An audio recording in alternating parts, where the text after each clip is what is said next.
शालिनी आपका अपने YouTube channel के आइडियल इंस्टीट्यूट पर स्वागत करती हूँ। हम रस पढ़ रहे थे बच्चों। रस में हमारा नंबर 6 पे आता है कि विभक्त रस। विभक्त का मतलब होता है बच्चों घृणा या जुगुप्सा। जहाँ विभाव अनुभव संचारी भाव के संयोग से घृणा नामक या जुगुप्सा नामक अस्थायी भाव रस रूप में परिणत हो जाए, वहाँ पर विभक्त रस होता है। जहाँ पर घृणित बातें की जाए, ठीक है, वहाँ पे आपका विभक्त रस होगा। जैसे कि एग्जाम्पल में देखते हैं, सिर पर बैठा काग आंख दो खात निखारत। सिर पर बैठा काग आंख दो खात निखारत, खींचत जीव तिरार अतः आनंद और भारत। तो आपका ये क्या हो जाएगा बच्चों? विभक्त रस हो जाएगा। नंबर 7 पे हमारा आता है भयानक रस।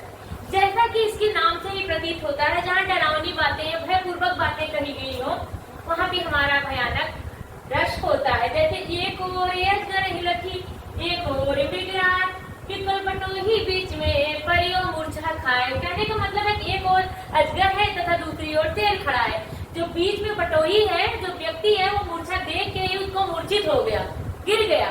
तो एक ओर अजगर है कि एक ओर विगराट, पिपल बटोही बीच में परियो मूर्छा खाए। जहाँ पर भय की बात की गई हो, वहाँ पे भयानक रस होता है। नंबर 8 हमारा है बच्चों शांत रस, जिसका स्थायी भाव होता है निर्वेद। जहाँ पे आत्मा परमात्मा का जब ज्ञान हो जाता है, तो वहाँ आपको एक शांति का अनुभव होता है। तो ये हम कह सकते हैं, जहाँ विभाव अनुभव संचारी भाव के सहयोग से शांत नामक रस रूपांत नामक या निर्वेद नामक अस्थायी भाव रस रूप में परिणित हो, वहाँ पे शांत रस होता है। ये बुधा इसमें ज्यादातर शांत रस में बच्चों प्राकृतिक या भगवान की बातें कही गई होती हैं।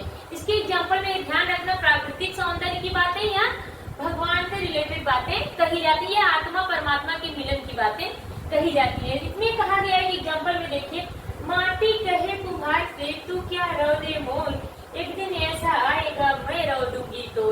माटी कुम्हार से कहे तुम मुझे क्या रोज रो दो, एक दिन ऐसा आएगा तो मेरे द्वारा ही तुम रो दे जाओगे। नेक्स्ट बच्चों एक एग्जाम्पल और देखते हैं, जब मैं था तब हरि नहीं, अब हरि है हम न आए, सभी अंधियारा मिट गयो, जब दीपक देखा मार। यानी कि जब मैं था, जब मेरे अंदर अहंकार था, तब भगवान हमें नहीं मिले, और जब भगवान मिल गए तो अहंकार की समाप्ति हो गई। तो जहाँ आत्मा परमात्मा के मिलन की बात कही गई हो, या कुछ प्राकृतिक छटा की छवि का वर्णन किया गया हो, वहाँ पे आपका शांत रस होता है। नेक्स्ट हम पढ़ते हैं बच्चों, नेक्स्ट और आखिरी हमारा है अद्भुत रस। अद्भुत मतलब कि विस्मय या आश्चर्य। जहाँ पे आश्चर्यजनक बातें कही जाती है, वहाँ पे आपका अद्भुत रस होता है। जहाँ विभाव अनुभव संचारी भाव के संयोग से अद्भुत नामक आश्चर्य नामक अस्थायी भाव रस रूप में परिणित होता है, वहाँ पे आपका अद्भुत रस होता है। जैसे कह सकते हैं, बिन पग चले तने, बिन काना कर, बिन कर्म करे विधुनामा। मतलब बिना पग के चले, बिना कानों के सुन सकता है, बिना हाथ के काम कर सकता है।